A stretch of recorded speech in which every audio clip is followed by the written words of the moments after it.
Walter Ego at the movies, he knows a thing or two. Walter Ego at the movies, he's coming right at you.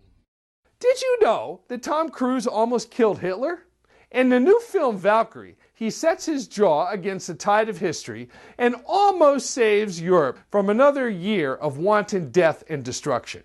Along the way, he's joined by some of the finest actors working in the English language today, and he kind of holds his own. How is this possible, you might ask? Unless he's working with a proven talent like an Oliver Stone or Steven Spielberg, Cruise usually mails in his performances, pointing his movie star self at the camera and leaving the dirty business of actually acting for his hapless co-stars and supporting cast.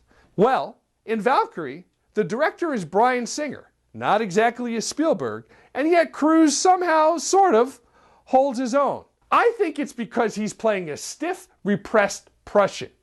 Where else could Cruise find a character as emotionally frozen and unemotive as himself? It's a match made in heaven, and Valkyrie is all the better for it. Once you get past the fact that this World War II drama stars Tom Cruise, it really isn't that bad. The development of the characters involved with this plot to assassinate Hitler are a little too slight for my taste.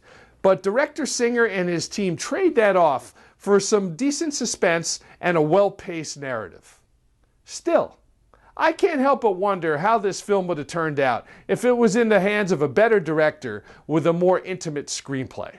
The recreation of Nazi Berlin in the latter years of the war is very believable. The hideous architecture that we've seen lurking in the background of so many wartime photographs is brought to mind-numbing life through the magic of CGI and some excellent production design. Story-wise, the script grapples with that age-old challenge of telling a tale where most of us know the ending. They do manage to pull that off fairly well, and are able to create some believable suspense in the process.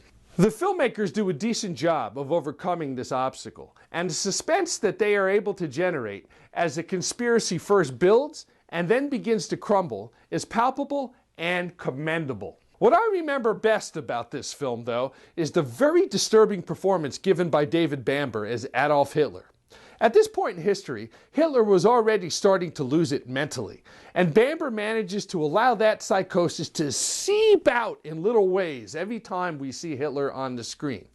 The German officers around the Fuhrer must have seen this as well, and one can only wonder why, with all politics and penchant for mass murder aside, more of them didn't do something about the fact that their boss was becoming a fruitcake.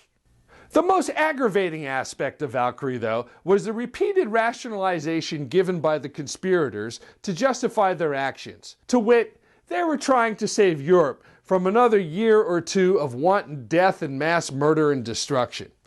These are very noble sentiments, of course, but maybe these German army officers should have thought about that before they went and started this war in the first place. Still, all in all, Valkyrie is a decent thriller. Short on depth, perhaps, but it does manage to create some palpable suspense. Walter Ego says, check your I Hate Tom Cruise badge at the door and enjoy the show. Just don't expect too much.